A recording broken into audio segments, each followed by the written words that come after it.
জনাব তারেক রহমান, আপনি বারবার ওয়াদা দিয়েছেন, বারবার বলেছেন ৩১ দফার যে সংস্কার প্রস্তাব তার উপরে আপনি বাংলাদেশ ঢেলে সাজাবেন। সেই ঢেলে সাজানোর আগে আমরা দেখতে চাই আপনি আপনার দলকে ঢেলে সাজাচ্ছেন। সেদিনের অগ্নিজোড়া বক্তব্য দেওয়া ব্যক্তির নাম আসাদুজ্জামান ফুয়াদ, যার কণ্ঠস্বর ভারতীয় আধিপত্যবাদের বিরুদ্ধে, যিনি দেশের নানান সংক্রান্ত বিষয় নিয়ে কথা বলেন সাহসিকতার সাথে।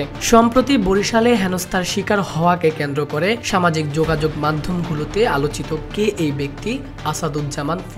হাত পা ভেঙে ফেলবে, রামদা কোপাবে, কতটা কোন দোকানে কয়টা রামদার অর্ডার দেওয়া হয়েছে এগুলো পর্যন্ত বলতেছে আমাদের। ফুয়াদের জন্ম খুলনার খালিশপুর গ্রামে হলেও তার পৈতৃক নিবাস বরিশাল জেলার বাবুগঞ্জ উপজেলায়। পারিবারিক ইতিহাস থেকে জানা যায় তার বাবা একজন বীর মুক্তিযোদ্ধা মরহুম আব্দুল বারেক ভূঁইয়া। আপনারা ভাববেন না যে আমরা চুপসে লেজ গুটায় ঢাকায় পালায় চলে যাব, আমরা সেই নাম দিয়ে রাজনীতি করি না। ঢাকা কলেজ থেকে তিনি ইন্টারমিডিয়েট শেষ করে ঢাকা বিশ্ববিদ্যালয়ে আইন বিষয়ে ভর্তি হয়ে 2 বছর পড়াশোনা করেন। পরবর্তীতে তিনি লন্ডন বিশ্ববিদ্যালয়ে আইন বিষয়ে উচ্চশিক্ষা গ্রহণ করেন এবং অব দ্য মিডল টেম্পলে ব্যারিস্টার হন। গতকালকের পুরো ঘটনার সময় বাবুগঞ্জের ওসি থেকে শুরু করে পুরো টিম উপস্থিত ছিল, কিচ্ছু করে নাই, কিচ্ছু করে নাই। এরা পাশে একটা দুটো পাশে দিছে দাঁড়ায় আছে।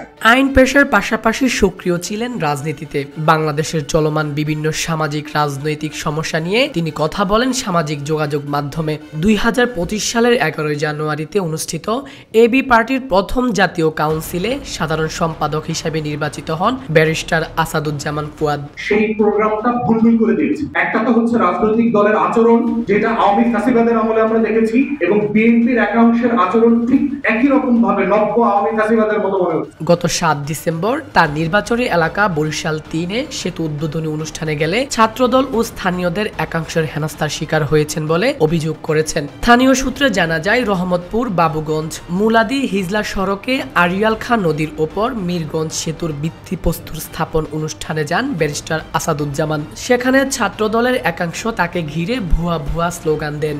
পরিস্থিতি উত্তপ্ত হলে তিনি দ্রুত ওই স্থান ত্যাগ করেন। শহীদ জিয়ার রাজনীতিটা করেন আল্লাহর ওয়াস্তে, বেগম জিয়ার রাজনীতিটা করেন। সেই রাজনীতি তো আপনারা করতেছেন না, আপনারা আওয়ামী লীগের রাজনীতি করতেছেন। ফাহিম মুনতাসির, দেশকাল নিউজ।